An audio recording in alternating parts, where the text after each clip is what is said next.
Welcome to லக்ஷராஸ் kitchen. அட்டகாசமான சுவையில் காளான் குழம்பு தான் இன்றைக்கி நாம் செய்ய போகிறோம். இது இட்லி, தோசை, சப்பாத்தி, சாதம்னு எல்லாத்துக்கூடமும் சாப்பிட்றதுக்கு ரொம்ப டேஸ்ட்டாக இருக்கும். இதை எப்படி செய்யலான்னு பார்க்கலாம். இது செய்கிறதுக்காக ஃபஸ்ட்டு நம்ம ஒரு மசாலாவை ரெடி பண்ண போகிறோம். அதுக்காக ஒரு மிக்ஸி ஜாரில் 1/4 மூடி அளவு தேங்காவை துருவி எடுத்துக்கலாம். அது கூடவே 10 சின்ன வெங்காயம், 10 பல் பூண்டு, சின்ன துண்டு இஞ்சி, கொஞ்சமாக கல்பாசி, பட்டை, லவங்கம், மிளகு, காரத்துக்கு ஏற்ப வரமிளகா, சீரகம், சோம்பு, தனியா, பொட்டுக்கடலை, இது எல்லாத்தையும் சேர்த்து கொஞ்சமாக தண்ணியை சேர்த்துட்டு கிரைண்ட் பண்ணி எடுத்துக்கலாம். ஒரு கடாயில் கொஞ்சமாக ஆயிலை சேர்த்துட்டு ஒரு பெரிய வெங்காயத்தை நீள்வாக்கில் கட் பண்ணி சேர்த்துட்டு வதக்கிக்கலாம். இப்போ இதில் ஒரு குத்த அளவுக்கு கருவேப்பிலை இலைகளை சேர்த்துட்டு ஒரு பழுத்த தக்காளியை கட் பண்ணி சேர்த்துட்டு ஒரு பச்சை மிளகாவை சேர்த்துட்டு வதக்கிக்கலாம். வெங்காயம் தக்காளி ஓரளவு வதங்கின உடனே 1 ஸ்பூன் அளவுக்கு காஷ்மீரி மிளகாய்த்தூள், 1/4 டீஸ்பூன் அளவுக்கு மஞ்சத்தூள், தேவைக்கேற்ப உப்பு சேர்த்துட்டு வதக்கிக்கலாம். தக்காளி வெங்காயம் ஓரளவு வதங்கின உடனே நாம் அரைச்சி வச்சிருக்கிற மசாலாவை இது கூட சேர்த்துட்டு பச்சை வாசனை போக வதக்கிக்கலாம்.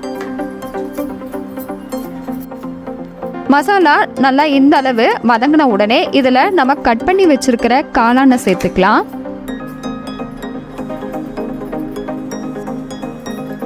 காளான் மசாலாவோட நல்லா மிக்ஸ் ஆகி வரணும், அந்த அளவுக்கு நல்லா மிக்ஸ் பண்ணிக்கலாம்.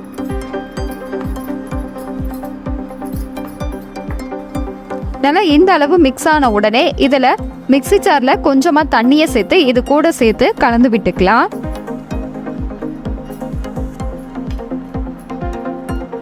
நல்லா கலந்து விட்டுட்டு மூடி போட்டு மூடி வேக வச்சுக்கலாம்.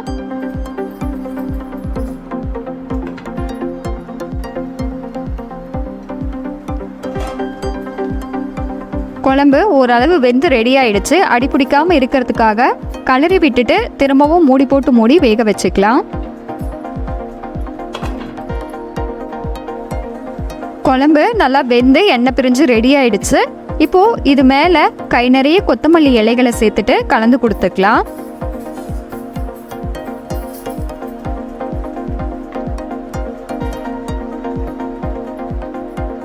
சூப்பரான டேஸ்ட்டில் காளான் குழம்பு ரெடி ஆயிடுச்சு. இதே மாதிரி நீங்களும் ட்ரை பண்ணி பார்த்துட்டு எப்படி இருக்குன்றத கமெண்ட்ல சொல்லுங்க. லைக் பண்ணி ஷேர் பண்ணுங்க. மறக்காம லக்ஷராஸ் கிச்சனை சப்ஸ்கிரைப் பண்ணுங்க. தேங்க்யூ.